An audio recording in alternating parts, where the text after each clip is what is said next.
শ্রমিক ছাঁটাইয়ের প্রতিবাদে আজ সকাল থেকে এখানে আমরা দেখেছি শ্রমিকরা অবস্থান কর্মসূচি গ্রহণ করেছে যে কারখানার সামনে।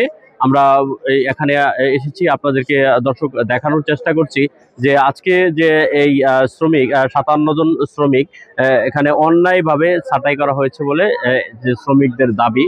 শ্রমিকরা দাঁড়িয়েছেন যে তাদেরকে অন্যায়ভাবে এবং কারখানা থেকে বের করে দিয়েছে। এই জন্যই আজকে তাদের এই অবস্থান কর্মসূচি, সেটা আপনাদেরকে বিস্তারিত দেখানোর চেষ্টা করছি। আপনারা আমাদের সাথে থাকুন এবং দেখতে থাকুন, আমি আপনাদেরকে বিস্তারিত দেখানোর চেষ্টা করছি।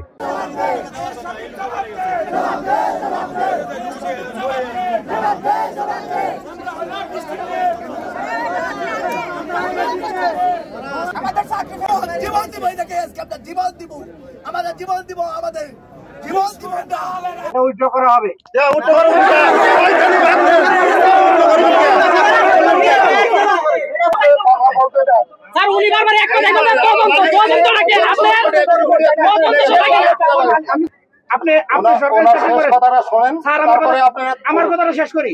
আপনি সরকারি চাকরি করেন, শ্রমিককে বেআইনি ভাবে সাময়িক বহিষ্কার করছে এবং তারা আমাদের চাকরি পূর্ণ বল দেয় না। এটা আমাদের দাবি। আমাদের চাকরি আমরা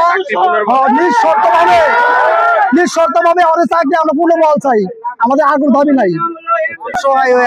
57 জন শ্রমিক, 57টা পরিবার গেটের সামনে আজকে অনশন দিচ্ছি।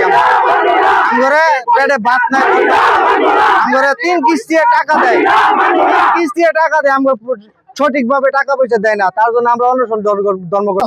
আমাদের 57 জন লোককে বেআইনি ভাবে, উদ্দেশ্যমূলক ভাবে, পরিকল্পিত ভাবে ছাঁটাই করা হয়েছে। আমাদের এখন ওনারা চাকরিও ফেরত দিতেছে না। আজকে 14 দিন পার হয়ে যাওয়ার পরেও কোনো সমাধান করে না। যোগাযোগ করতে চাইলে বলে চা করার করগা, ওদেরকে কিচ্ছু দেওয়া হবে না। আমাদের পাওনা জমা দিচ্ছে না, আমাদের চাকরিও ফিরিয়ে দিচ্ছে না। আমরা আমাদের সসম্মানে চাকরি ফেরত চাই। যদি আমাদেরকে না নেয়, আইন অনুযায়ী আমাদের পাওনা জমা বুঝিয়ে আমাদেরকে সুন্দরভাবে বিদায় করে দেয়।